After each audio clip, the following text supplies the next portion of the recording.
everybody, my name is Nathan. I'm a flight reviewer with Sugu Drones.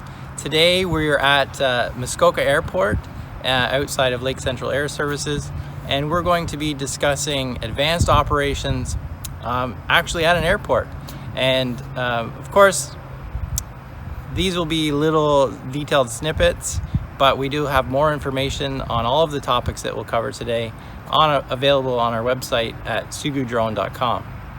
But starting off today, we're at Muskoka Airport, and we're going to talk about vetting your site survey, and we'll go from there. So we all know the importance of checklists, because there's so many things it's easy to forget a simple step. And in our operations, we start off with the pre-flight briefing checklist, aircraft walk-around checklist, inspection. Then you have your pre-takeoff checklist. Once established in the air, immediately do a control systems checklist. And these ones are certainly ones that need to be on your arm board. It's just too many things to remember. Once you are established on your operation or at altitude cruising to your first point, of course you'll be going through a cruise checklist, as some would call it. You're looking at battery endurance, radio signal, etc. as you're gaining distance from the aircraft. And then finally, or not finally, but it is practical to have a checklist when you're actually doing a commercial operation of what your deliverables are, just so you don't forget something, have to go back up. So have a checklist for what you're going to accomplish for the day. And then your return to home, so you have, or not the return to home function, but when you're returning back to your recovery area, you have your on approach checklist, landing checklist, and post-landing securing the aircraft checklist.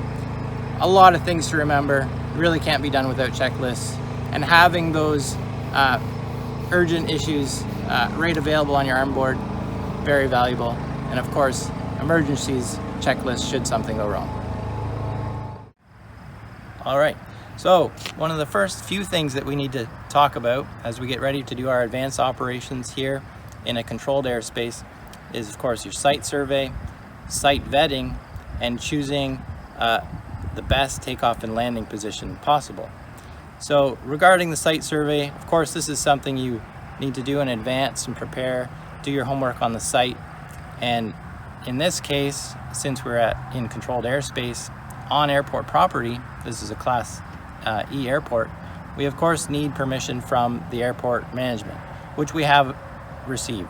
We also need to get permission filed with Nav Canada through the app, again, which we have. And we'll go into more detail on this stuff and how to do these things at sugudrone.com. But the next step is you have identified all the important broad factors about your site, where your operation is. When you're actually at the site, then you do the site vetting process. And there are a number of factors that you can see on the site that you can't see when you're doing your homework. And when you start to plan for things like if pedestrians can approach, where are you going to put your cones? How are you going to protect from bystanders approaching? And also looking at buildings and trees and mechanical turbulence and all of these things that you can see in detail when you're at the site. And again, we'll go into those in more detail at sugudrone.com. And then finally, with all these things looked at, you can start to choose the best takeoff and landing site to begin your operation.